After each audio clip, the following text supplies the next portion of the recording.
There are some times where you just know something is wrong. Even when all logic and reason seems to say otherwise, you can feel the truth whispering to you. Unfortunately, most of us don't listen or even know how to listen to these intuitive truths our souls try to point us towards. But when we do, they can help protect us from some very unpleasant or even very dangerous situations.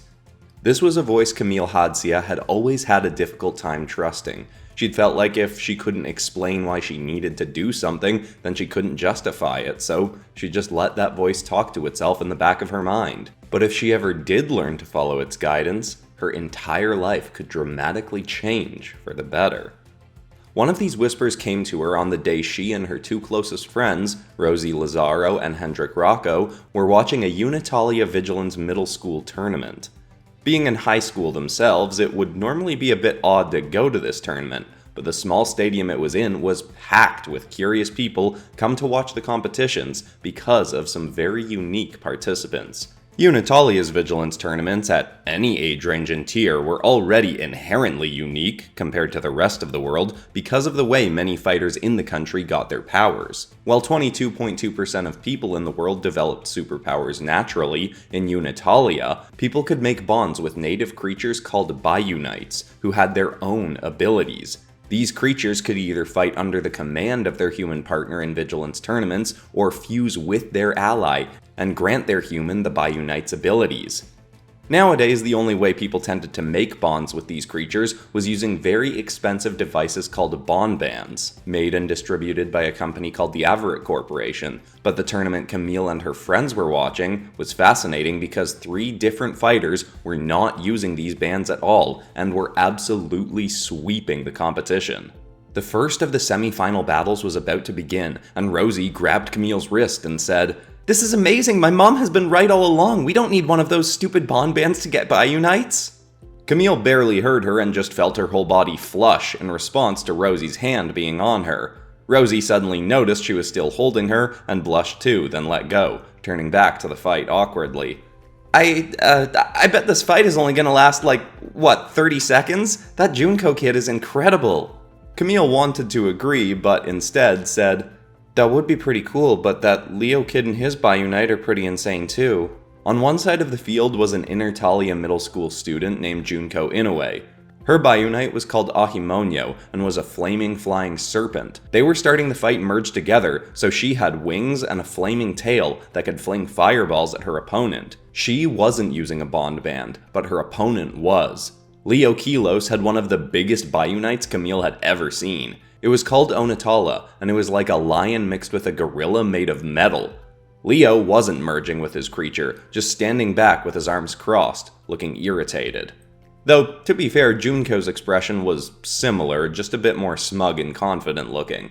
The fight began and Onatala stomped across the arena and leapt astoundingly high for how big it was. A tackle from that thing could have ended the fight instantly, but Junko used her wings to dart aside and smack the steel beast with her tail, speeding up its descent and smashing it into the ground.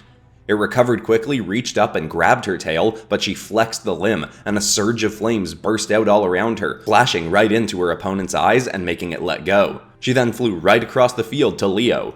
Not merging with your Biunite could be risky because now he had no defenses, but Leo didn't seem concerned. Junko got close and Leo leapt off the ground and punched her in the face. She seemed surprised by the hit and rubbed her cheek, but swooped around Leo and grabbed one of his arms with her tail, then the other, pinning both behind his back. She held him just between her and his Biunite, who was thundering back across the arena, but slowed to a stop seeing its partner bound. Leo yelled at it, "What are you doing? Hit her, you stupid mutt!" The creature looked from Junko to Leo, very uncertain of what to do. Leo swung his head trying to headbutt Junko, but she just stepped back and avoided it, still holding his arms. "Just hit her already!" Anxiously, Onatala stepped back, then leapt into the air over its partner towards Junko, swinging its steel fist. But Junko simply lifted Leo right into the creature's path. It tried to stop itself, but its fist smashed into its partner's head. They both crashed to the ground, and Leo's fortitude instantly dropped to 0. He was uninjured thanks to the fortitude fields that fighters wear during competitions, but this fight was over. Some of the crowd booed, but most, like Chamile and her friends, cheered. Some of the more irritated people even left, letting the space around the three friends clear out a bit. See, plenty of people thought anyone who bonded naturally with a Biunite were putting others in danger by building a weak connection that could lead to the Biunite disobeying them and hurting someone. That had never seemed right to Chamile because the natives of Unitalia had bonded with Biunites for centuries before bond bands ever existed, but she'd never seen any first-hand proof of how unified a naturally paired human and Biunite could be until today. Now, she had 3 different examples. All 3 of the people left in the tournament now were from the same school and had natural bonds with their Biunites. A boy named Omamentum and his ice lizard Hodera were going up against that Junko girl's twin brother, Akaru, and his stone golem Biunite Hopolima. But at this point it didn't matter who won anymore. Rosie and Hendrick had seen all they needed to. "So we're going to get our own Biunites immediately after this, right?" Hendrick asked, glancing down at the 2 friends he towered over. Rosie bounced up and down. Yes, this is amazing! I don't even want to fight with one, I just want one as my friend. Maybe one that can shoot water to help me with my garden. But really, anything would be amazing. Chamile was eager too, but said, "Maybe we shouldn't get too excited yet. Just because those kids did it doesn't mean it'll be easy for us. I don't think they're necessary either, but there's a reason bond bands are a thing, right?" Don't get too much mud in your mop about that, kid. Chamile, Rosie, and Hendrick all turned to see that a grinning man with slicked back hair and a leather jacket had walked up next to them. "I heard an interview with that Augie kid the other day, and he said all you gotta do to make a bond with a Biunite is get in touch with your authentic self, figure out who you really is under all that stuff that society stacks on top of you to bury the real you. Then, just go spend a whole bunch of time out in nature. You set an intention or something, then one of those critters will come and find you. The woods just on the west side of the city is perfect for that. Plenty of Biunites kicking around up there." Chamile considered responding, but Rosie jumped in first. "Oh wow, thank you so much, mister. Are you going to get a Biunite too?" "Yeah, thinking I might go do that myself too. Like my pa always says, you gotta give everything a try before you die." Chamile liked that line, but couldn't shake a weird feeling. Still, she wanted to be polite. "Thank you for the advice, sir. I'm Chamile, this is Rosie and Hendrick." She held out her hand to shake. He replied, "Bobby Blunt's the name, but trust me kid, you don't want to shake my hand right now, I'm all sweaty and clammy, but it was good to meet you kids, hope you find the critters you're looking for." He turned and walked away towards another part of the arena. Chamile and her friends watched the rest of the fights. Augie beat both of the Inoue twins, and they were hoping either some of the reporters around the arena would interview him, or they'd get a chance to talk to him themselves, but neither of those ended up happening. Still, Hendrick, Rosie, and even Chamile were all excited to go out and try to get their Biunite partners. They decided they wanted to spend a whole day, so they waited until the next day, Sunday. And they all met up again and did just as Bobby had suggested, heading out to the woods on the west end of town. As soon as they got to the forest's start, Rosie kicked off her shoes and stuck them in her backpack, rubbing her feet into the dirt. She tried to talk Chamile and Hendrick into doing the same, saying how her mom had taught her that grounding, having your feet or body directly connected to nature, was proven to reduce inflammation, improve sleep, and increase your immune response. Plus, they were out there to try and connect more with nature anyway. Hendrick followed along, sticking his shoes in his guitar bag and pulling out his acoustic to sling over his shoulder so he could play while they walked. Chamile wanted to follow in her friend's stride, seeing the encouraging stare of Rosie's big green eyes, but thought she might step on something sharp and hurt herself, so she said she'd take them off when they got to wherever they were going to hang out. They walked for about a half hour before they found a clearing with a narrow stream less than a foot deep running through it.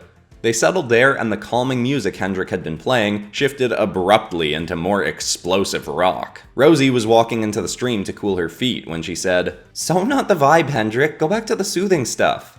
"We're here to connect with our authentic selves, aren't we?" "Well, my authentic self wants to rock," he said as he strummed into an incredible solo. The music was a bit on the loud side, but Chamile did love listening to Hendrick play. He'd been the most popular guy in their high school for as long as they'd been in school together. He was tall, confident, muscular, and could play and sing like nobody Chamile had ever heard live. Almost every girl in school had the hots for him. That was part of the reason he was so relaxed around Chamile and Rosie. He knew neither of them would ever be into him. Chamile was slipping off her shoes to nervously go join Rosie in the stream, but she was also distracted. Something about their interaction with that Bobby Blunt guy had been tapping away at the back of her mind, but she didn't know why. All he'd done was be helpful. She'd even tried looking up that interview he mentioned with that kid Agama, but couldn't find it anywhere. She was surprised anyone would have been willing to interview him, as many news stations got at least some funding from the Averitt Corporation, who obviously didn't want many people knowing that their Bond Band products were unnecessary. She tried to ignore her concerns and walked over to the stream. Rosie smiled widely seeing her come over, but as Camille dipped a toe in, she immediately stopped. "Okay, that's way colder than I thought." Rosie laughed. "Oh, come on, it's super refreshing once you're in it." She jogged over and held out her hand, free of the augment she occasionally wore at school. Rosie had been born with some brachydactyly, which caused her fingers on her left hand to not grow properly. Her family was very wealthy and had gotten her a top-of-the-line detachable bionic augment so that her hand could work far better than the average person's. But despite how flashy and cool the arm was, Rosie often left it off unless she really needed it. And not just because a lot of people were uncomfortable around expensive augments after the infamous Mechanine augment trials. Camille nervously took Rosie's hand and stepped into the stream with her. There was a quick shock of cold, but as Rosie had said, it quickly faded and became refreshing. Camille walked through the water as Rosie danced through it, starting to get into Hendrick's music. Rosie eventually asked them both, "So, what do you two think you've got to do to be your more authentic self?" Hendrick had climbed up and was sitting on a tree branch playing now, and said, "I kinda think I'm already there. Anytime I'm feeling off now, I play my music and my soul steps back in, you know?" Rosie smirked. "Alright then, hotshot music man. Do the intention thing, get a Biunite to come find you." He gracefully leapt down from the tree. "Alright." He raised his arms into the air. "If there's a Biunite out there that loves great music, then come on down here and give me a..." Before he even finished, a fluffy white and purple mass dropped down in front of him from higher up in the tree. He practically fell backwards in shock and gave a very uncharacteristic yelp. Rosie and Camille just stopped and stared in disbelief, astounded that a wild Biunite had already found them. The creature was about half as tall as Hendrick, had one big eye, gigantic hands, and a broad, flat, fluffy tail. For a moment, it just stood in front of Hendrick, looking at him curiously. Then, it hopped forward and tapped on his guitar. A massive grin came across Hendrick's face. "Alright, rock on, little man." He started strumming again and the creature bounced up and down excitedly. It suddenly tapped its fingers to its thumb on one hand, then pulled them apart, making a sticky yellow substance appear between them. It suddenly tightened up the strings, and the creature started strumming them like a guitar, making its own, almost electronic-sounding music in harmony with Hendrick's. It was some of the most incredible rock Camille had ever heard. When the song started winding down, the Biunite leapt up onto Hendrick's shoulder and merged into his body. It transformed his arm into a massive version of one of the creature's arms, and a tail sprouted from his lower back. Hendrick immediately tapped his new fingers together to make the sticky strings, then he started strumming them. "My hand just turned into a guitar. This is the best day of my life." It seemed Hendrick had been right. He really was as connected to his true self as he'd needed to be. Not that that surprised Camille much. Both Hendrick and Rosie were the most authentic, kind, and accepting people she knew. Hendrick started experimenting more with his merged body, while Camille pulled out her phone and tried to look up if the Biunite he'd bonded with had ever been seen before. By searching its appearance and traits, she eventually found that it was called Omamentum. Despite its size, it had 7 times the strength of an average person, and most of that power could be used through its arms and tail. When it needed to eat, its eye would turn into a mouth. And, as they'd already discovered, it was very drawn to music, especially rock or metal. Hendrick started using his new tail to fling himself off the ground into the air. He later transformed to get rid of the tail and to have 2 Biunite arms instead, and started swinging from trees, even using the sticky substance to make ropes for himself to swing on. Rosie tried calling out for a Biunite too, but wasn't having any luck yet. They had all been shocked by how quickly it had happened for Hendrick.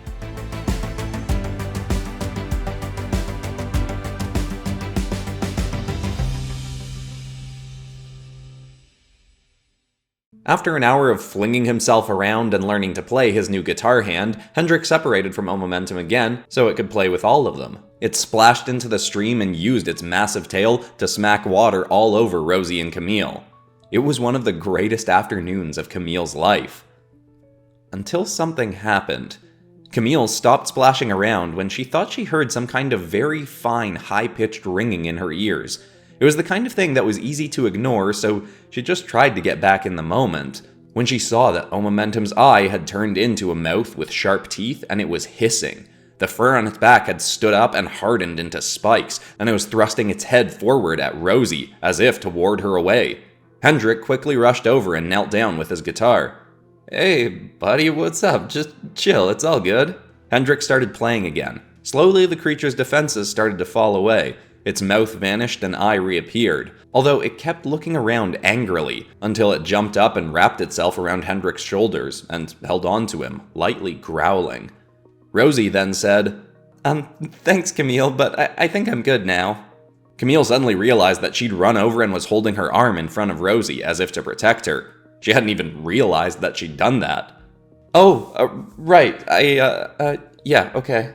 Chamile and Rosie both stepped away from each other, blushing. Hendrick shook his head and rolled his eyes at them, though neither asked why he'd done this, out of fear that he'd say the thing that literally all three of them already knew. After that incident, they started heading back out of the woods. Omamentum didn't leave Hendrick's shoulders. It seemed like they really had bonded now. When they were about halfway through their walk, though, something caught Camile's eye. It was what sort of looked like an eye itself, albeit a mechanical one. It was a camera smaller than Camile's fist clamped to a tree. She could have sworn the lens had been panning to follow them. She had an urge to approach it, and this time, she didn't hold herself back from an instinct. She told her friends to hold up and walked closer. She was going to reach out and touch it, when a voice suddenly said, "Hey, don't go smudging up my lens, kid." She leapt back and saw Bobby Blunt jogging up from out of the woods. "No, sorry, I didn't mean to spook you kids. That's just one of my trail cams. It detects and tracks movement, and I was using it to scope out where some Biunites might be hiding." The camera suddenly popped off the tree on its own and hovered over into Blunt's hand. Rosie responded, "Oh, hi Mr. Blunt. That's a really cool camera. Where did you get it?" "I made it by my lonesome. I'm a mechanic of sorts, among other things. And look at that, you actually got yourself a Biunite," he said, looking over at Hendrick. "That thing give you any trouble?" Before Hendrick could answer, Chamile said, "Why do you ask?" Blunt just continued to grin. "Little defensive there, kid, was just curious. You folks seem like you know what you're doing though, so I'm sure it was all fine. I gotta go check on some of my other cameras, but you kids be safe. Congrats on the Biunite music, man." They continued on home, and Chamile had an even stronger feeling now that something was off, but again, thought it must just be her being defensive, like Blunt had said. It all made sense why he would have been out there. He said he wanted to Biunite himself, he had cameras out because he was looking for one. It seemed a bit odd that he called Hendrick Music Man like Rosie had, but he did have a guitar slung over his shoulder and had been playing music in the woods all day that Blunt may have heard. But still, it was like a whisper in her gut was building to a scream. The next day at school, Chamile got together with Rosie and Hendrick for lunch as usual. Hendrick had left Omamentum at home and said his family already loved the fluffy creature. They started talking about what Rosie and Chamile needed to do to get their Biunite partners too. They were sat on a lunch table outside as Rosie suggested, "Maybe we need to be doing an activity that's a big part of who we are. Maybe I need to be planting some flowers or something to do with gardening. I looked it up and there's a bunch of flower and tree-based Biunites that have been spotted around the woods." When Rosie was alone, she spent most of her time tending to a garden she'd built in her family's backyard. It was one of the most beautiful places Chamile had ever been, with flowers everywhere and berry bushes that they could pluck snacks right off of. It was something Rosie had been naturally drawn to doing, and made total sense for it to be part of her authentic nature. Hendrick was strumming his guitar and had a sly smirk. "Well, you know, part of being your authentic self probably means being honest with yourself and the people you love about how you feel." Rosie and Chamile both nodded, but neither said anything. Hendrick then, not so subtly, played and sang, "Can anybody find me somebody to love?" Chamile just looked down at her food and anxiously kept eating. She desperately wanted to say something to Rosie, and had for years now, but couldn't bring herself to do it. Luckily, she didn't have to. Rosie slapped her palms onto the table. Okay, this is so far overdue. Hendrick, can you give Chamile and me a minute?" Camile's heart started pounding as Hendrick replied, "Nah, you two have danced around this as long as I've known you. I get to be here for it." He started strumming a very heartfelt and romantic tune. Rosie rolled her eyes. Okay, fine. She then reached across the table and set them on Camile's. Cammy? Rosie said with her big, beautiful eyes staring right at her. I really like you. Like, more than a friend like you. And it's okay if you don't feel... Camile felt like her heart was erupting with excitement and didn't even give herself time to think. She leaned over the table and kissed Rosie. It felt incredible, but she immediately pulled herself back. I'm sorry, that was probably too much, right? But Rosie just clapped her hands rapidly on the table with a massive blushing smile. No, it was perfect. I can't believe we finally did that. Ah! Hendrick shook his head. I can't believe it took you this long. Rosie and Camile were both buzzing for the rest of that lunch and the rest of that day, even when they were in separate classes. Camile could hardly believe they had finally told each other how they felt. Deep down, or maybe even not that deep down, she had always felt that Rosie liked her as more than a friend, and she certainly had felt the same for ages. But it felt so odd that it had finally all come out and changed. She also was still astonished that she'd gone straight for the kiss without thinking, and yet it had felt so right. And seeing an example of her following her gut instincts helped her do the same later that day. After school, Hendrick went home to get Omamentum, then they all went back out to the woods, this time with Rosie and Camile holding hands as they walked. But as they arrived to the last road before getting into the trees, they saw a Protection Bureau car with an officer standing next to it parked nearby. It wasn't a completely bizarre thing to see, but Camile got an urge to go speak to him. Her head started telling her not to bother him, but this time, she fought through that. She turned to her friends and said, Hey, give me a sec, okay? She quickly walked over to him. As he saw her approaching, he gave a warm, friendly smile and nodded. Good afternoon, miss. Can I help you with something? She was nervous, but started asking, My friends and I were just going out into the woods, but is there something or someone in there we should be worried about? His smile remained as he said, Everything's fine. My partner just stepped in to do a quick sweep for anything unusual. She nodded and thought she should just go. Her friends were coming up behind her now, and they could all just be on their way, and most likely be fine. But she couldn't ignore the urge to ask, Do you know anything about a man named Bobby Blunt? The officer's smile slipped away ever so slightly. Why do you ask? Has Mr. Blunt approached you? Camile felt like she should be shocked that the officer immediately knew who she was talking about, but it just felt like confirmation of something she was aware of deeper down. She quickly explained her and her friends' interactions with Blunt, and finished by saying, I know I didn't say anything to you guys, she said, turning to her friends, then back to the officer, but I really felt like something was off about him, and I don't know, I don't have any proof or anything, but something just felt wrong. The officer had listened intently to the entire story, then very calmly asked, What's your name, miss? Camile Hadsia, sir. He pulled out a notepad and wrote something down. Camile, I'm Officer Trayton Fuego. Here is my phone number, and if you ever have another odd interaction with Mr. Blunt, please call me and let me know. He ripped the page out and handed it to her, then continued. Mr. Blunt hasn't done anything we're aware of, and I can't share information about an active investigation, but we are interested in questioning him about some possible involvement in the Mekanine Augment trials. That was an event many people got tense about any time it came up. Mekanine Augmentations had been a startup company that exploded in popularity when they developed body augmentations like mechanical arms, legs, and more that could be welded directly to a person's body and give them the same kinds of superpowers as someone with naturally born abilities. They seemed like they were going to change the world and make it so that non-powered people could even start entering Vigilants competitions. The company had refused to share how they were making their tech, and had the money and influence to keep it under wraps for a while. But just before the augmented competitors were about to get approval to compete in Vigilance tournaments, a whistleblower exposed thousands of documents showing what the company had really been doing. They'd been literally grave robbing the bodies of recently deceased people with natural superpowers and harvesting their DNA and cells to create the fuel rods that gave people powers through their augmentations. The whistleblower admitted that he had known about it for a while, but couldn't keep quiet after he learned that the company had then started hiring hitmen to kidnap homeless people with abilities to harvest fresher samples. Then, dispose of the poor victims. Mechanine augmentations immediately became illegal, and dozens of the executives and employees of the company were jailed. Anyone who'd gotten one implanted could technically keep it as just a base-level augmentation without any superpowered fuel rod in it, but many chose to remove them or replace them. However, if someone was seen with one that had a glowing neon core, that meant they likely within the last month knowingly acquired illegally harvested fuel for it to maintain whatever superpowers they got from their augmentation. Someone with that was meant to be arrested on the spot.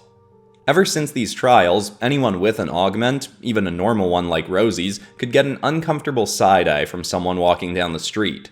There were people trying to shift the public perception of augmentations, though. Surprisingly, the Averett Corporation, who made the bond bands that most people use to connect with Biunites, were running ads and doing interviews trying to promote acceptance and appreciation for people with augmentations. Though even Rosie always cringed when she saw their ads, despite them seemingly having a message that benefited her. Nobody in her family had ever been a big fan of the Averett Corporation. Officer Trayton leaned closer to Chamile and said, "We obviously can't arrest someone over a hunch, but if your gut tells you something is off, listen to it, Chamile. I've got an older sister, Chanel.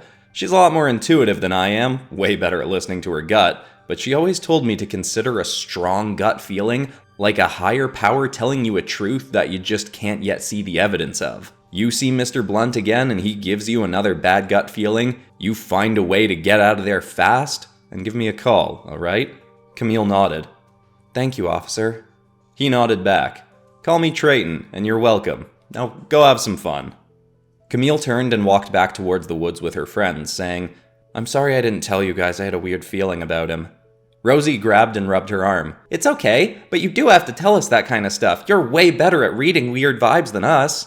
Chamile raised an eyebrow at her. "I am?" Hendrick nodded. "Yeah, obviously. You pick up on subtle stuff around you way better than anyone I know. You absorb info most people don't even know is there. And you're really good at seeing through people's phoniness. I mean, that's basically how we became friends, right?"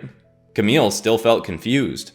"What do you mean? We just started hanging out after you and Angie broke up." Rosie shook her a bit. "Oh, come on, give yourself more credit than that, Cammy." 2 years earlier, Hendrick had been dating an older girl at a private school across the city. One day he'd gone to surprise her, and found her making out with another guy. When he'd come back to school, he'd told some people he and Angie had broken up, but played it off as if it was no big deal, and continued on acting as his usual cheery, chill self. Rosie and him had been science partners at the time, and she hadn't noticed anything wrong. But despite only hearing odd bits of their conversation from a few desks over, Chamile had felt like something was off with him. She didn't know what it was, but had wanted to make sure it wasn't something bad that might affect Rosie. So despite not having any proof of a problem, Chamile went up to Hendrick when he was alone and asked him if he was okay. He tried to play it off like he was fine, but she'd looked very concerned and approached him very gently. And after she asked if he was sure, Hendrick just broke down. Despite them barely knowing each other, he let all his feelings pour out. He'd been heartbroken by what Angie had done, and hadn't even touched his guitar since. He'd wanted to talk to someone, but was so used to being the confident, chill guy at school that he didn't want to admit how much he was hurting. Chamile comforted him as best she could, and suggested that maybe he could let his sadness out through his music. She hadn't even known where the suggestion had come from, but it had popped into her head, and she said it. The next day, he came back to school and gave Chamile a huge hug, telling her that he'd poured his heart out last night, playing heart-wrenching ballads for hours, and today, he felt incredible. Soon, he was even willing to tell everything to Rosie, and the close friendship between the three of them quickly bloomed. When Hendrick finished recounting that experience from his perspective, Chamile replied, "Huh, I guess I didn't really think I was doing anything that special or important." Rosie smiled. "My mom said that most people don't even realize their own gifts as being special because it just seems normal to us, and we assume everyone has those same gifts. I think she was trying to make me feel better about not being born with any superpowers at the time, but I mean, look at me with gardening. You guys are always super impressed with my garden, but to me it was something that came naturally. Then I practiced at it and got better at it because it was fun. Same with Hendrick and his music." Chamile had never thought about her instincts as a gift, but tracking back through many examples, she started to see that any time she had listened to her intuition, even against all surface logic, good things had come from it. Of course, that just made her a bit more concerned about running into Bobby Blunt again, giving her gut reaction to him. Still, the group went out with the intention to enjoy the afternoon. Hendrick and Omamentum played around, both merged and not. Seeing them together started sparking that much more of a yearning for Chamile to make a connection with a Biunite. Though, she wouldn't be the next one in the group to have one seek her out.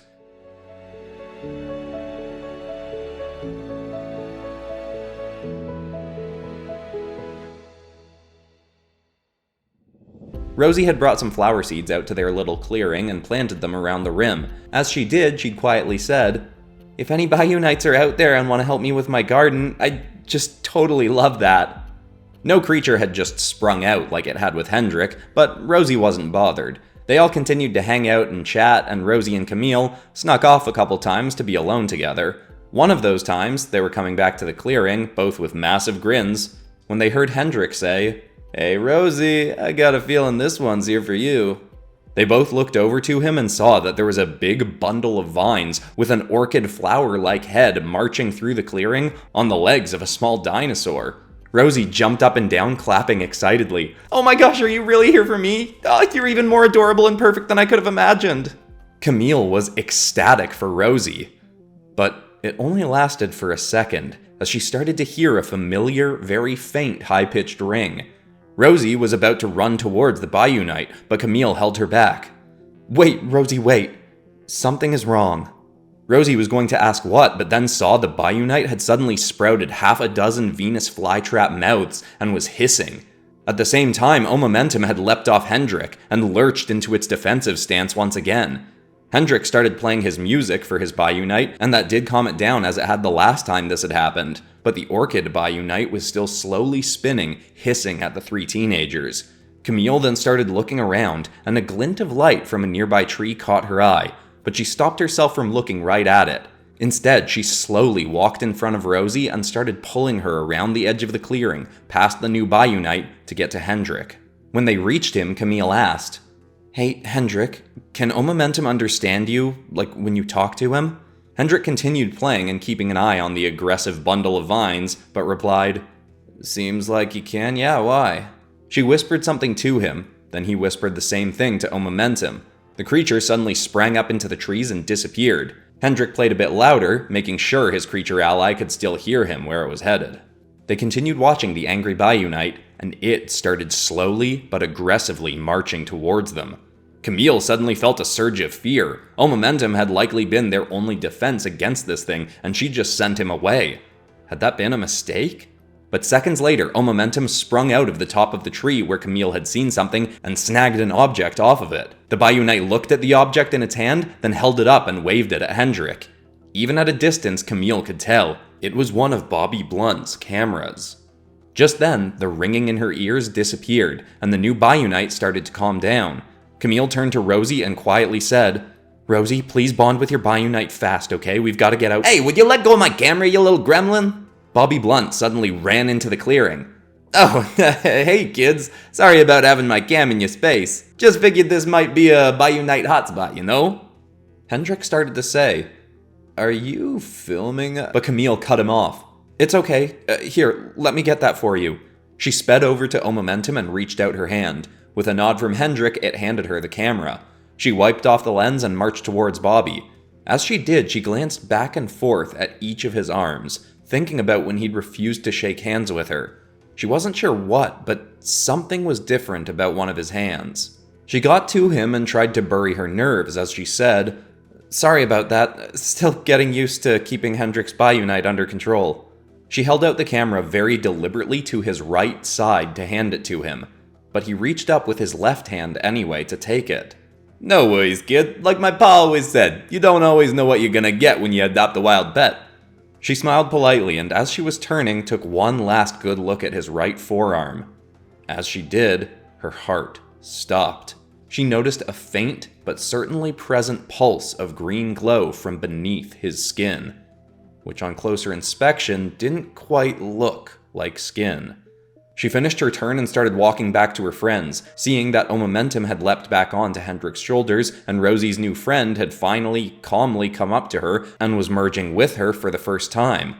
They both had some kind of defenses. So Chamile instinctively turned back around and said, "Mr. Blunt, what kind of augment is that?"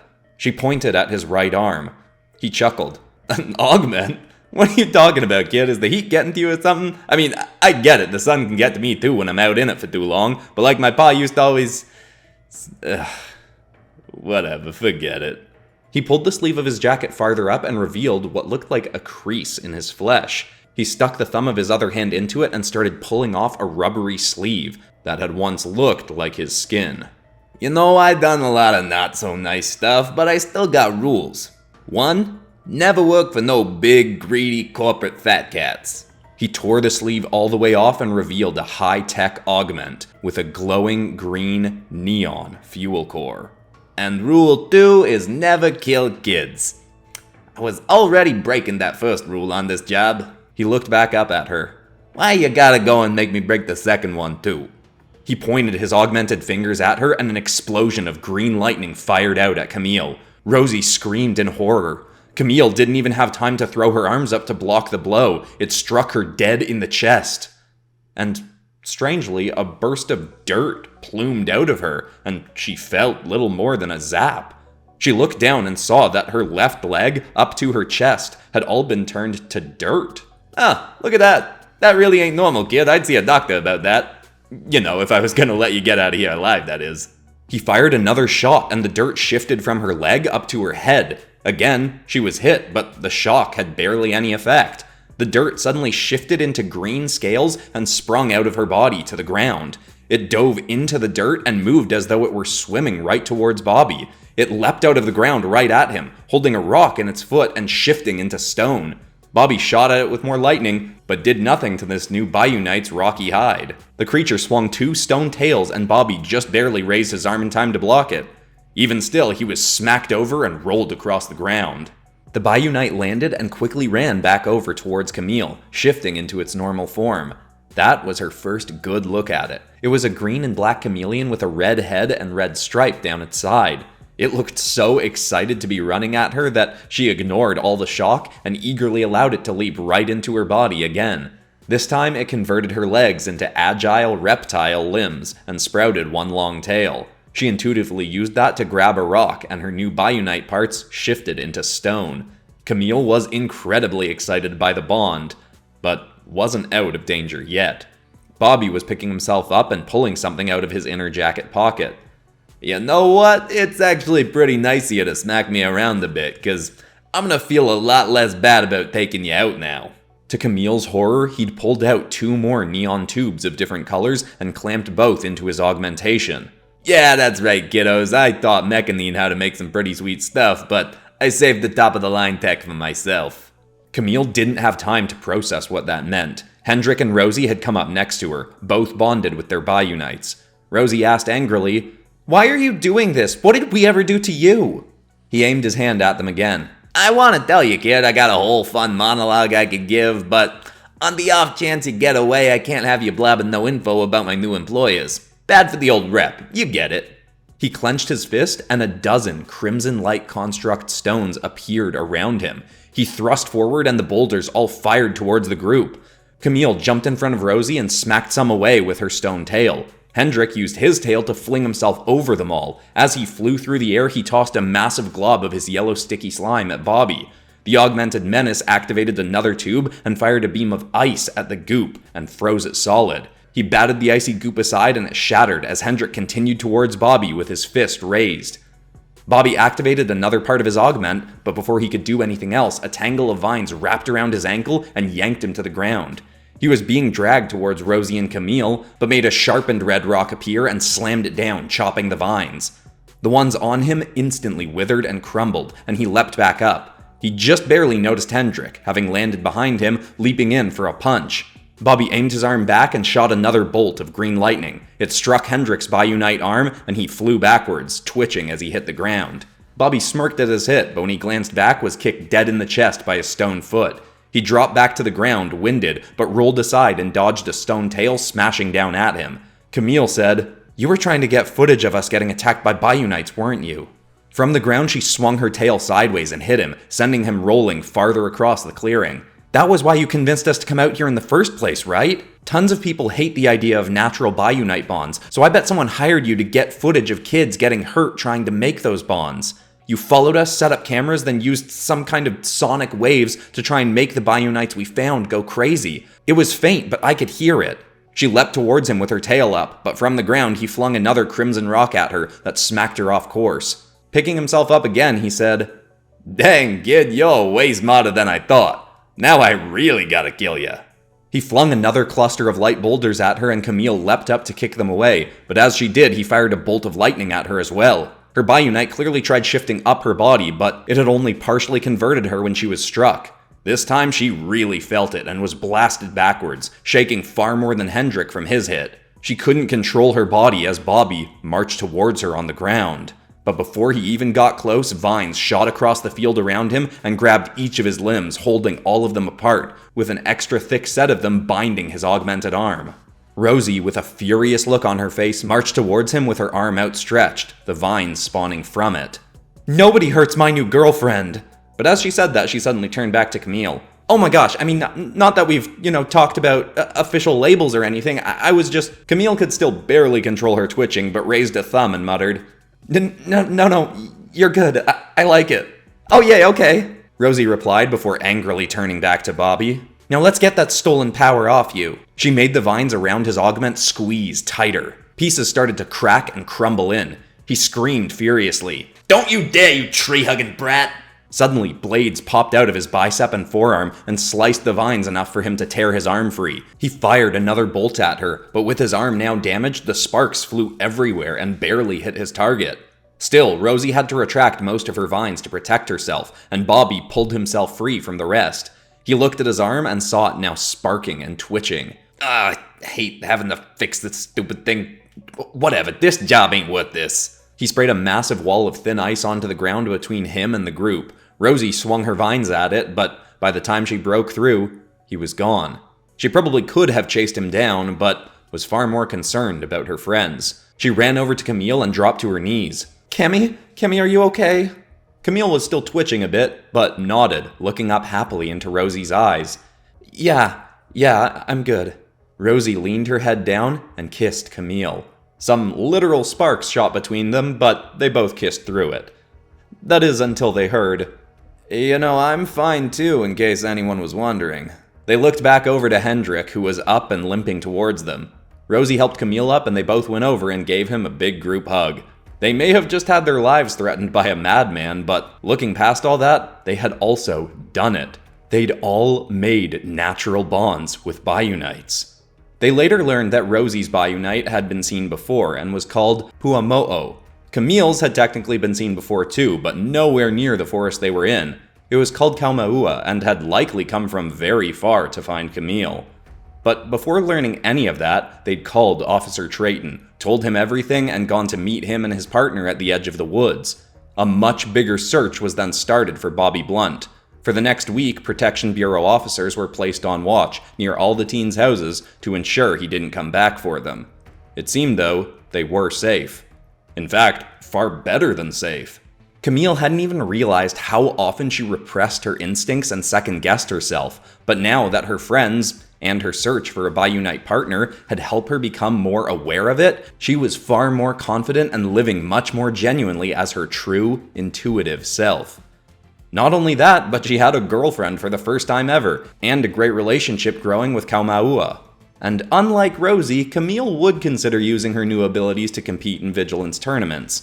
It turned out Officer Trayton's sister, Chanel, was actually a tournament organizer, and was setting up an interesting exhibition invitational that was looking for as many natural Biunite Bond participants as possible.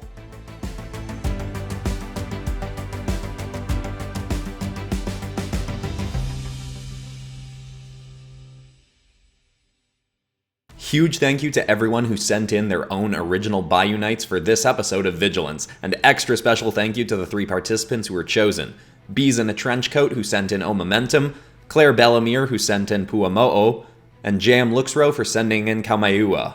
I may use more of the submissions that were sent in future Biunites episodes because there were so many cool ones sent in, so be on the lookout for that. If you want to participate in the next PopCross Studios YouTube channel redraw, to potentially have your own creation added to another new series of mine that's about to start called The Summoner's Beasts, please check out the link in the description for the instructions. Thank you so much for watching, and be sure to check out more episodes of Vigilants that are either already out or are coming soon, including episodes about Billy Blunt, Officer Trayton Fuego, and his sister Chanel.